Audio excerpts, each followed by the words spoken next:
Helena thought it was just another ordinary taxi ride to visit her dying mother at the hospital.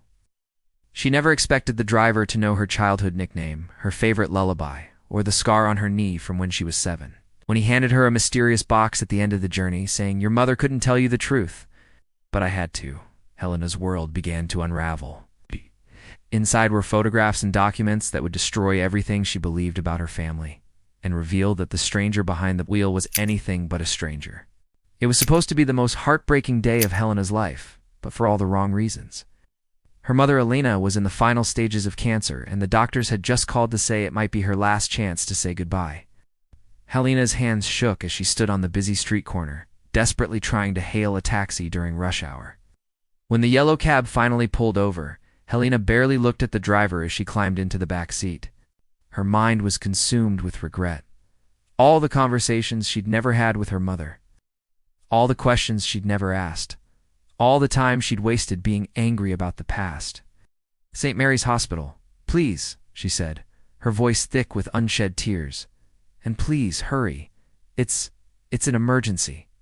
The driver's voice was warm and gentle when he replied, "Of course, Helena. We'll get you there in time." Helena's head snapped up. She hadn't given him her name. Through the rearview mirror, she could see kind brown eyes studying her with an intensity that made her uncomfortable. The driver appeared to be in his 60s, with graying hair and weathered hands that gripped the steering wheel with familiar confidence. "I'm sorry, do we know each other?" Helena asked, trying to shake off the strange feeling creeping up her spine. "It's not exactly," the driver said softly, navigating through traffic with practiced ease. "But I've known about you your entire life, little bird." Helena's blood ran cold. "Our little bird?" That was what someone used to call her when she was very young. So young that she deconvinced herself it was just a dream. A fragment of imagination from early childhood. Her mother had always insisted that no one had ever called her by that nickname. "Oh." "Do you know that name?" Helena whispered, her heart beginning to race. The driver was quiet for a moment, then began to speak in a voice filled with decades of longing. "Because I'm the one who gave it to you. You used to love watching the sparrows outside your bedroom window.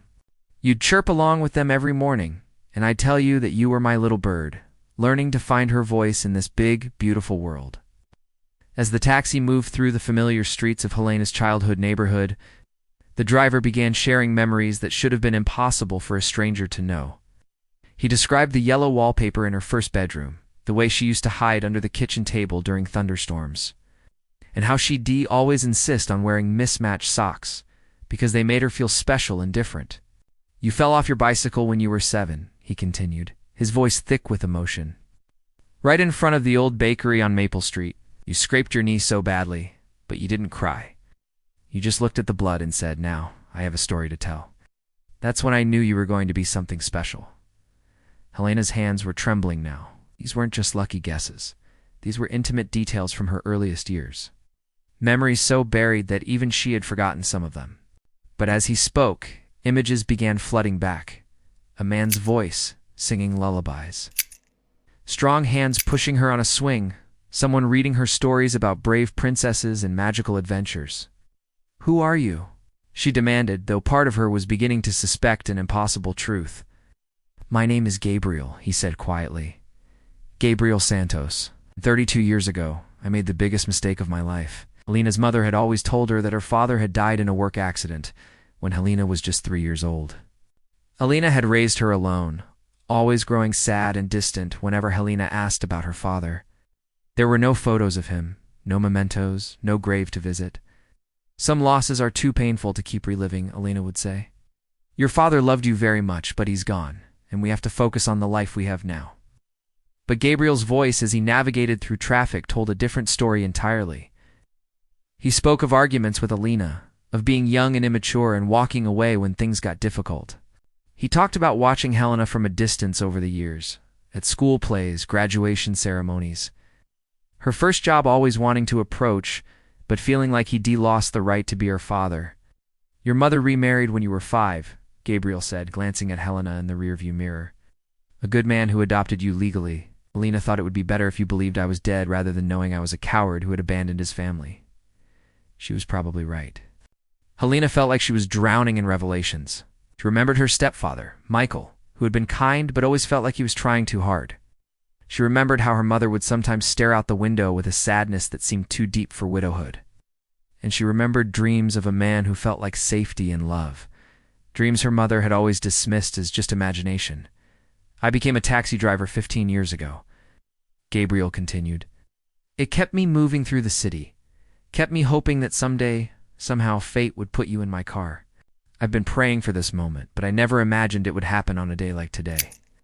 As they pulled into the hospital parking lot, Gabriel turned off the engine and sat in silence for a moment that felt like eternity. Helena could see his shoulders shaking, and she realized he was crying. I need to give you something, he said finally, reaching into a worn leather bag beside his seat. He pulled out a small wooden box, its surface polished smooth from years of handling. Your mother made me promise never to contact you, never to disrupt the life she built for you. But she's dying, Helena, and some promises become too heavy to keep.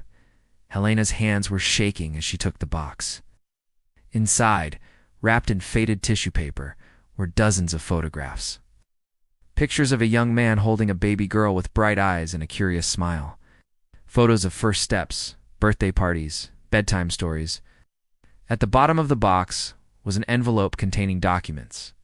Her original birth certificate with Gabriel Santos, listed as her father, and a stack of letters addressed to my little bird. Letters that had been written, but never sent, documenting every birthday, every milestone, every moment of pride and regret over 32 years. The final item in the box was a small, hand-carved wooden bird with tiny wings spread wide, as if ready to soar. I made this for your first birthday, Gabriel whispered, his voice breaking completely. I've carried it with me every single day since I left, hoping someday I'd get the chance to give it to you. Helena looked up at this stranger who wasn't a stranger, this father who had been dead but was alive, this man who had loved her from a distance for her entire life. Through the windshield, she could see the hospital where her mother lay dying.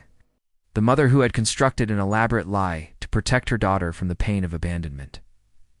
She never told you about the letters I sent, Gabriel said quietly. The money I tried to send for your education, the times I begged her to let me see you, even just once. She returned everything, always with the same message.